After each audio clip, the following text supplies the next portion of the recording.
Hey guys, so in this video I'm going to be showing you how to calculate the absolute uncertainty and the percentage uncertainty for the mean, which is our last part of our processed data. Now, to calculate this, first I need to explain to you guys what this actually means. Alright, so if you can see here, there is two different ways in which we can evaluate the quality of our results, and it is looking at the accuracy and the precision. Okay, so if something is accurate, then it is close to the as close to the true value as possible. Okay, an example being if we are calculating the boiling point of water and I know the answer of the boiling point of water is 100 degrees, all right, and we are getting values like 101 or 99 and it's very close to that true value, then the information is accurate. Okay, but precision is how close each of our trial values are together. Okay, so let's say, again, same example, we're calculating the boiling point of water. I know the boiling point of water is 100, and yet I'm getting like 60, 60, like 60, 61, 60, 61, 60. Okay, it's very, very far away from what the uh, you know, true value and information is, but all of those trials are very, very close together. I was getting like 60, 60, 60, or 61, all right? So they are very close together. So that information, that data, it is precise, but it's not accurate. All right, going back to over here, if we were getting data that is, you know, really close to that true value, okay, but not very close to each other, all right, then it'd be more accurate. Okay, so we can have data that's accurate and precise, or we can have data that's precise, all right, but not really accurate. And what I care about, and what we care about in this experiment, is we're going to look at the precision, because we don't actually have a value for what like a true value under lab conditions of what our experiment should end up as. Okay, so we can't really calculate the true accuracy because we don't really have true laboratory condition results to compare to, but we can analyze the precision, all right, by looking at all the different trials that we did and trying to work out how close they are together. All right, now a way in which we calculate precision is calculating the absolute uncertainty and percentage uncertainty. So what it means by uncertainty is the absolute uncertainty for the mean is the amount of uncertainty surrounding the precise value is usually shown as a range above or below the measured value. So it is how certain we are that the data we got was correct. So if we conduct a a trial over and over again, in the situation that we did 3 trials for each value. Okay, so going back to our information here, very start, where is it?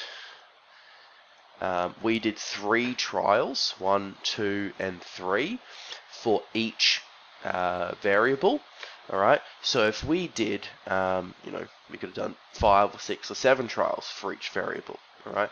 And basically, what we're doing is we're trying to see, all right, are the values for each of these trials, are they close together, or are they really far apart?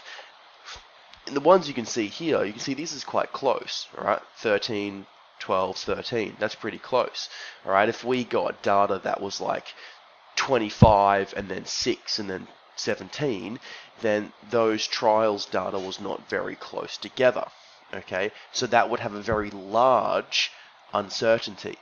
Okay, seeing as these results are are somewhat pretty close together, it would have a quite small amount of uncertainty.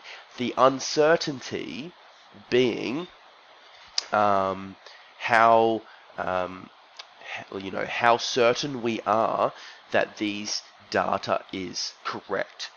Okay, because if we conduct a study a hundred times, you can do that trial 100 times, and those values are very close together every single time. You get 6, 7, 6, 7, something like that. That's very close together. Then we are pretty certain, okay, that that value is correct.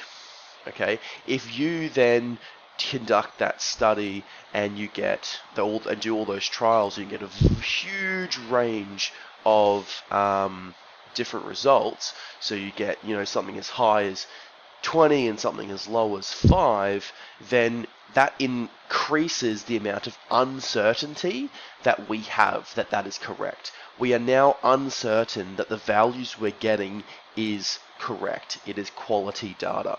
Okay, we have an increased amount of uncertainty now based off the larger the difference between those trials. Okay, so how we calculate uncertainty is using this formula here. Uncertainty equals plus or minus, that's what the symbol means, the range divided by 2. And the range is the largest number minus the smallest number. So we're looking at the difference between the largest and the smallest number in a trial. Okay, so if I, where do I have here? I'm flicking through all my things. Here we go. Here's my set of data right here. Okay, so I've got my 3 different trials, and I've got my average already calculated, worked out. All right. Now, what I'm going to look at of these 3 trials is how working out how precise this data is and the quality of this data based off precision of how close each of these values are for each interval. Okay, so in this interval here at 80 seconds, first trial got 1, second trial it was 3 at that point, and third trial was 1 at that point. So again, that's somewhat pretty close together. Okay, so there should be quite a low uncertainty. All right, we should be quite certain that the value should be around that mark because they're pretty close together.